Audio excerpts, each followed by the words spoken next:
नरेंद्र मोदी की हुकूमत वक्फ बिल को लाकर क़ानून बनाने की जो कोशिशें कर रही है उनका मकसद एक ही है। वज़ीर आज़म का मकसद एक ही है कि मस्जिद और मंदिर के नाम पर आवाम हमेशा लड़ते रहे, और उस बिल का मकसद ये नहीं है कि वक्फ की जायदादों को मजबूत किया जाए। आप खुद अंदाज़ा लगाइए कि हिंदू धर्म के एक बहुत बड़े ज्यूरिस्ट हैं BK मुखर्जी की किताब में लिखा गया कि हिंदू धर्म में बाय कस्टम बाय यूसेज वो मंदिर की जायदाद बन सकती है। तो नरेंद्र मोदी वक्फ बाय यूज़र को इस तरह से ख़त्म कर रहे हैं कि अगर कोई डिस्प्यूट होगा या गवर्नमेंट प्रॉपर्टी होगी तो वक्फ बाय यूज़र नहीं रहेगा। दिल्ली में 123 वक्फ की जायदादें हैं जिस पर मरकज़ी हुकूमत का कि ये गवर्नमेंट की प्रॉपर्टी है। कलेक्टर को इख्तियार देने का मतलब यही है कि कलेक्टर हुकूमत के हक़ में फ़ैसला देगा।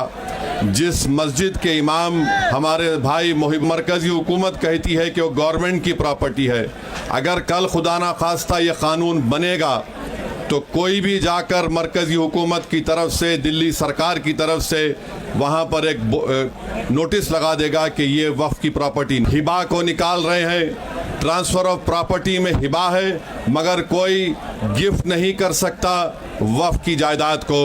नरेंद्र मोदी आजकल भारत के हमारे फजीलतुल शेख बने हुए हैं और ये बता रहे हैं कि अगर कोई मुसलमान होता है तो उसको 5 साल तक वो वक्फ को नहीं दे सकता है। ये कहाँ से इनको मालूम हुआ, कौन से फ़िक़्ह ये की किताब में लिखा गया?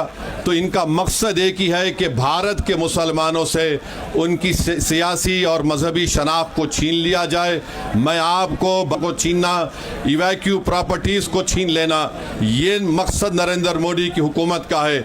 और हम कॉशन कर रहे हैं चंद्रबाबू नायडू को, हमारे पासवान साहब को और नीतीश कुमार कायम रहेगी। अगर आप इस वक्त नाजुक वक्त में इस बिल की तायीद करेंगे तो आपको मुसलमान कभी नहीं माफ़ करेगा, क्योंकि आपकी तायीद की वजह से ये बिल क़ानून बनेगा। इसलिए हम उनसे भी कह रहे हैं कि आप इस गैर अनकॉन्स्टिट्यूशनल बिल की तायीद मत करिए। हमारा मुतालबा सिर्फ यही है, अगर हिंदू धर्म की प्रॉपर्टीज़ में, मंदिरों में, सिखों के गुरुद्वारा में कोई गैर सिख या गैर हिंदू मेंबर नहीं बन सकता तो मुसलमान के इस वक्फ में क्यों बन सकता है? तो ये तमाम चीज़ें हैं। हम उम्मीद करते हैं कि हुकूमत इसका नोटिस लेगी। अगर नरेंद्र मोदी इस मुल्क के अमन को ख़राब करना चाहते हैं, वो मस्जिदों और मंदिरों के झगड़ों में जारी होगी। मैं यहाँ पर शुक्रिया अदा करना चाहूँगा हमारे जॉइंट वर्किंग कमेटी पार्लियामेंट के तमाम अरकान का, और ख़ास तौर से कल्याण बनर्जी साहब का, TMC के राजा साहब का, DMK का, हमारे नासिर भाई का और मुहिबुल्लाह नदवी साहब का। हमने तमाम बड़ी कोशिशें की। हमने अपनी डिसेंट रिपोर्ट को